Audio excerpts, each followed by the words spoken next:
నమస్తే అన్న, అందరికీ నమస్కారం.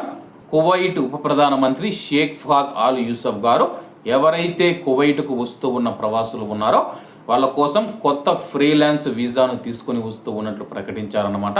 అలాగే దీన్ని త్వరగా అమలు చేస్తామనే లోపల యుద్ధం వచ్చింది. దీంతో కొద్దిగా అయితే ఆలస్యమైందనమాట.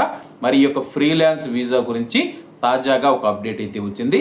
వివరాల్లోకి వెళితే స్వతంత్ర కాంట్రాక్టర్లు మరియు నైపుణ్యం కలిగిన నిపుణుల కోసం అధికారిక ఫ్రీలాన్స్ వీసాను ప్రారంభించడం పైన కువైట్ ప్రభుత్వం అయితే ప్రస్తుతం సంబంధిత అధికారులు అయితే వర్క్ చేస్తూ ఉన్నారు. ప్రస్తుతం ఈ యొక్క ఫ్రీలాన్స్ వీసాకు సంబంధించిన పనులు వ్యూహాత్మక ప్రణాళిక దశలో ఉన్నాయని చెప్పేసి అధికారికంగా ప్రారంభించిన తర్వాత మొదటి దరఖాస్తులను ప్రాథమిక సరళమైన వృత్తులకు మాత్రమే పరిమితం చేస్తూ ఉంది.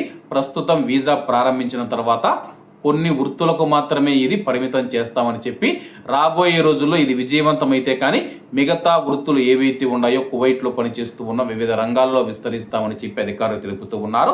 వార్షిక నియంత్రణ నిబంధనల పాటింపు, అలాగే పునరుద్ధరణ రుసుములు 750 దినార్ల నుంచి 1000 దినార్ల మధ్య ఉండవచ్చని చెప్పి అంచనా వేస్తూ ఉన్నారు. అలాగే ఒక ఫ్రీలాన్స్ వీసాకు సంబంధించి మరో 2 నెలల్లో అయితే కీలక ప్రకటన వచ్చే అవకాశం ఉంది. దానికి సంబంధించిన యంత్రాంగం అయితే పనిచేస్తూ ఉందన్నమాట.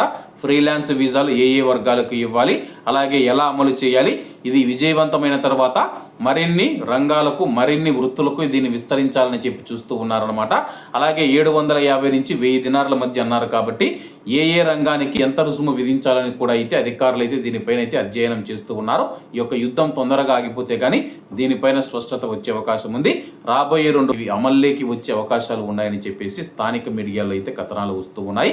కాబట్టి అందరూ బాగుండాలి, ఎందులో మనం ఉండాలి. అందరికీ నమస్తే అన్న, జై హింద్.